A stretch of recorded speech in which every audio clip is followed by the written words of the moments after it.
तो पहले वीडियो में हम लोगों ने जाना कि सुलेमान और किरथर पहाड़ियों ये कुछ ऐसा स्थान है जहाँ लगभग 8000 वर्ष पूर्व स्त्री पुरुषों ने सबसे पहले गेहूं और जौ जैसी फसलों का उपजाना आरंभ किया। और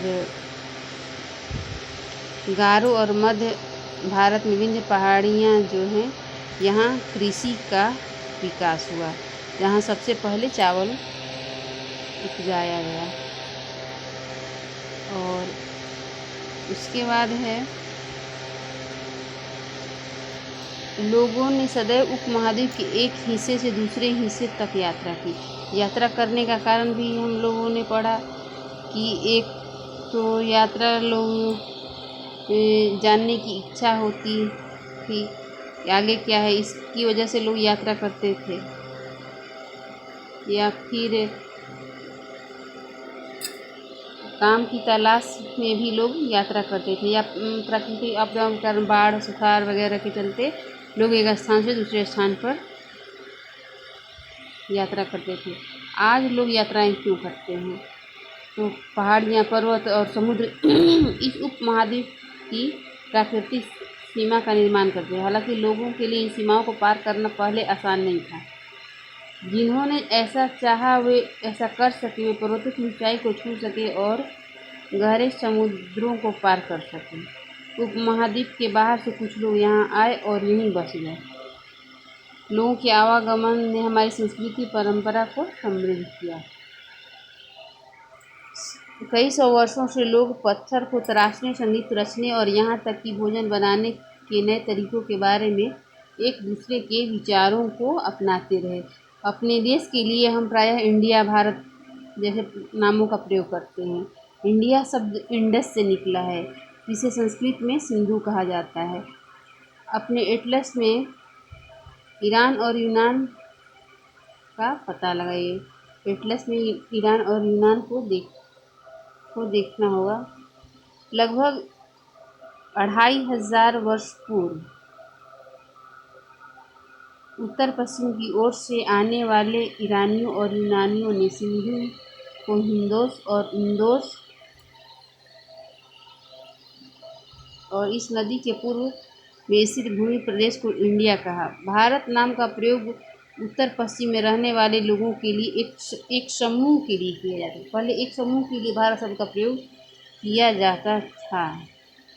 इस समूह का उल्लेख संस्कृत की आरंभिक पुस्तक जो ऋग्वेद है, जो 3500 वर्ष पुरानी है, में मिलता है। बाद में इसका प्रयोग देश के लिए होने लगा।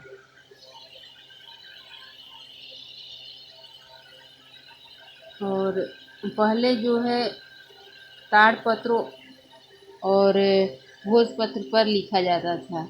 यहाँ एक पांडुलिपि दी गई है जो 1000 वर्ष पहले लिखी गई थी।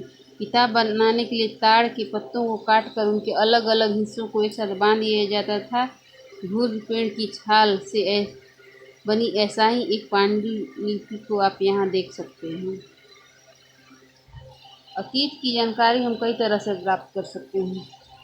अब इतिहास की जो जानकारी है किस तरह से लिखित तरफ से प्राप्त कर सकते हैं, लिखित रूप से प्राप्त कर सकते हैं। लिखित रूप में हो जाएगा पुस्तक जो देसी विदेशी विद्वानों के द्वारा लिखा गया है, और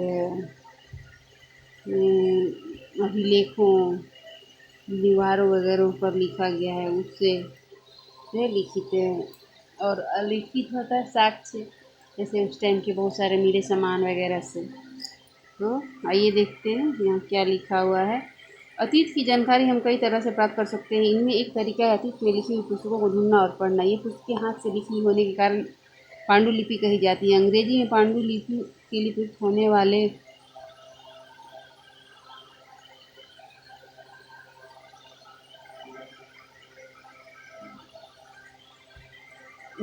होने वाले वाला मेन्यू स्क्रिप्ट शब्द लैटिन शब्द के मेनू, जिसका अर्थ है हाथ से निकला है। ये पांडुलिपियाँ प्रायः ताड़पत्रों अथवा हिमालय क्षेत्र से उगने वाले भूज नामक पेड़ की छाल से विशेष तरीके से तैयार भोजपत्र पर लिखी मिलती है। अगर भारत का ओरिजिनल चीज़ होगा तो ये ताड़पत्र भोजपत्र पर ही मिलेगा। मिलावटी चीज़ जो है वो बाद में विदेशों यूरोप व्यापारियों अरब के व्यापारियों द्वारा जिसका जिसका शासन हुआ उसके द्वारा बाद में हिंदू धार्मिक पुस्तकों को जला दिया गया, नष्ट कर दिया गया। और हमारी सभ्यता संस्कृति इतना उच्च श्रेणी की थी, लोग उसे ईर्ष्या करते थे, उसको जला करके फिर अपने तरफ से उन्होंने बकवास टाइप का पुस्तक उन्होंने हमारे धर्म ग्रंथों में मिलावट कर दिया। तो हमारी मूल पुस्तक जो है वो भोजपत्र और ताड़पत्र पर ही आज भी कुछ अवशेष मिल जाएंगे। पहले ये मंदिर में रखे हुए रहते थे और उन लोग मौखिक हिसाब सब कुछ याद किया करते थे। जब अलाउद्दीन खिलजी ने लाइब्रेरी को जला दिया तो उसको जितना याद था उतना लिखा और बाद में इसे बहुत सारी मिलावट करके षड्यंत्र के तहत भारत की सभ्यता को नीचा दिखाने के लिए वैसी बहुत सारी चीज़ों को मिलाया गया जिस पर आप विश्वास नहीं कर सकते हैं। भारत का धार्मिक पुस्तक और वैज्ञानिक दृष्टिकोण काफ़ी हद तक मिलते जुलते हैं। तो आइए यहाँ देखते हैं यहाँ पे क्या लिखा हुआ है। तो इतने वर्षों में इन कई पांडुलिपियों को कीड़ों ने खा लिया तथा कुछ नष्ट कर दी गई। फिर भी ऐसी कई पांडुलिपियाँ आज भी उपलब्ध हैं। प्रायः ये पांडुलिपियाँ मंदिरों और विहारों में प्राप्त होती। इन पुस्तकों में धार्मिक मान्यताओं, व्यवहारों, राजाओं के जीवन और सिद्धियों तथा विज्ञान आदि कई प्रकार के विषयों की चर्चा मिलती है। इसके अतिरिक्त हमारे यहाँ महाकाव्य, कविताएँ तथा नाटक भी हैं। इनमें से कई संस्कृत में लिखे हुए मिलते हैं जबकि अन्य प्राकृतिक और तमिल में भी हैं। प्राकृत भाषा का प्रयोग आम लोग करते थे। हम अभिलेखों का अध्ययन भी कर सकते हैं।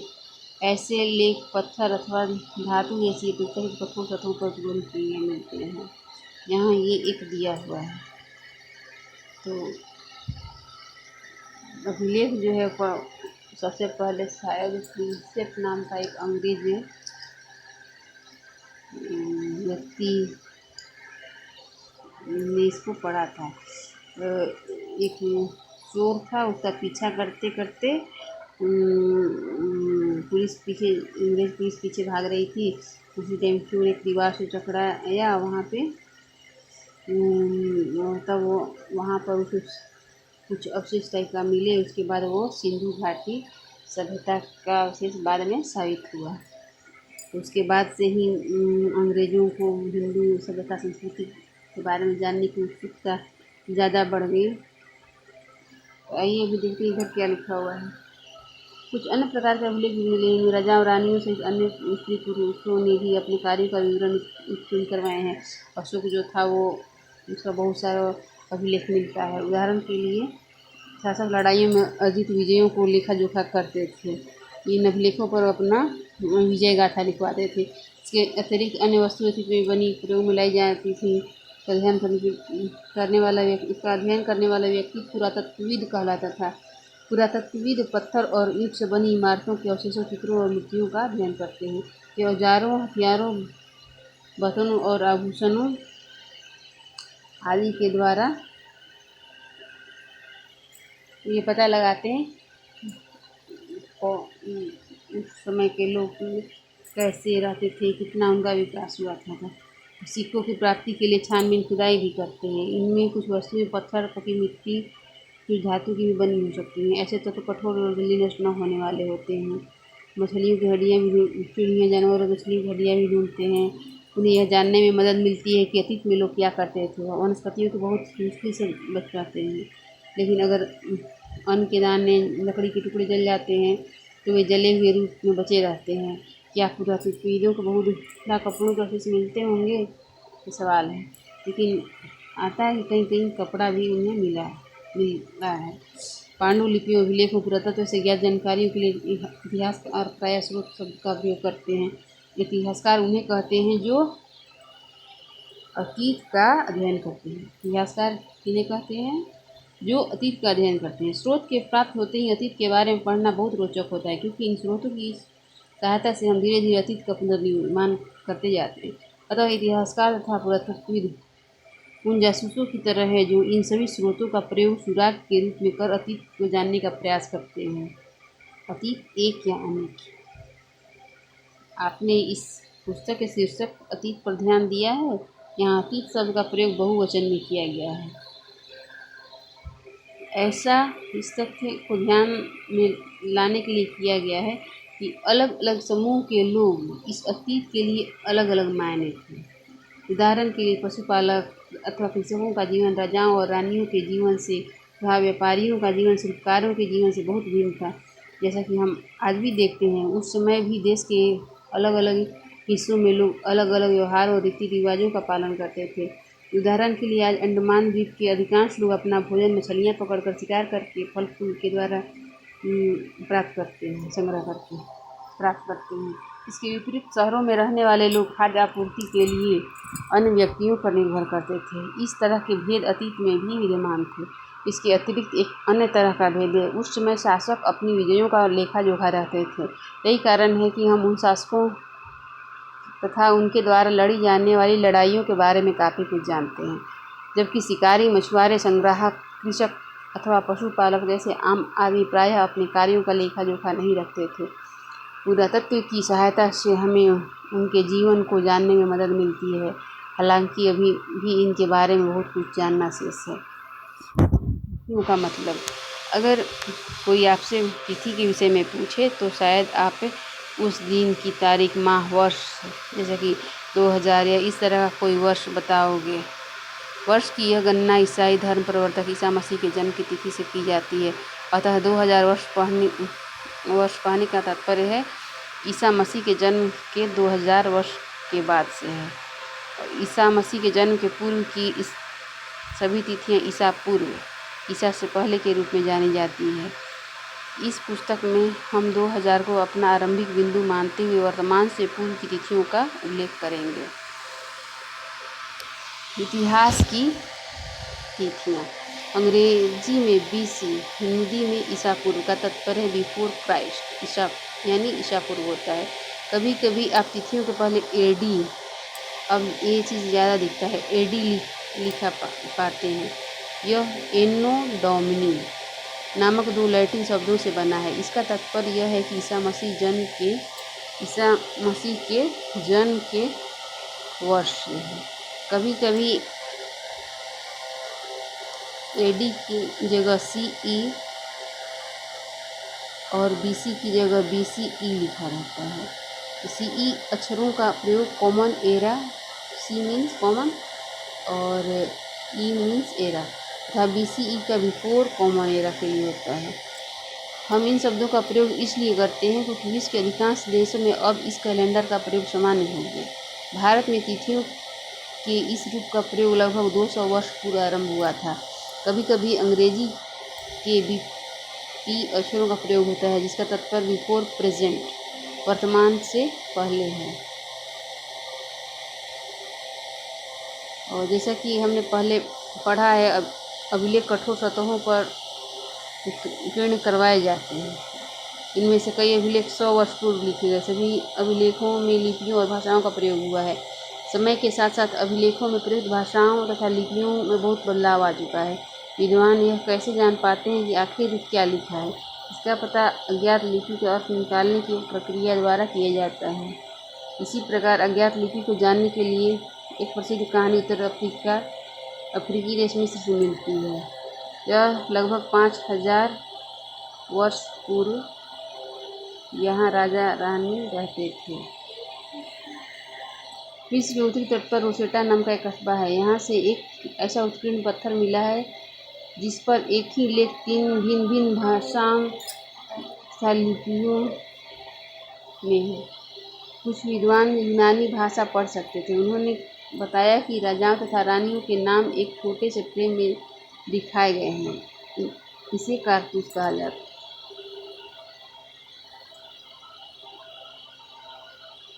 राजा और रानियों के नाम एक छोटे से फ्रेम में दिए, इन्हें कारतूस कहा जाता है। इसके बाद विद्वानों ने यूनानी तथा मिस्री संकेतों को अगल बगल रखते हुए मिस्री अक्षरों के समनार्थक ध्वनियों की पहचान की।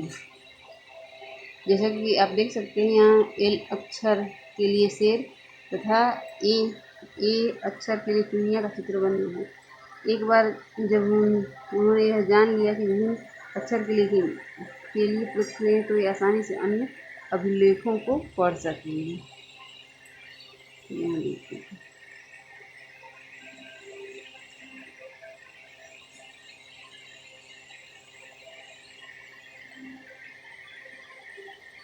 ए अक्षर के लिए चिड़िया बना हुआ है और एल अक्षर के लिए लायन बना हुआ है।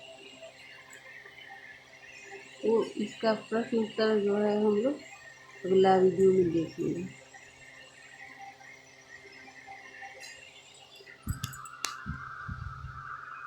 तब तक के लिए विदा।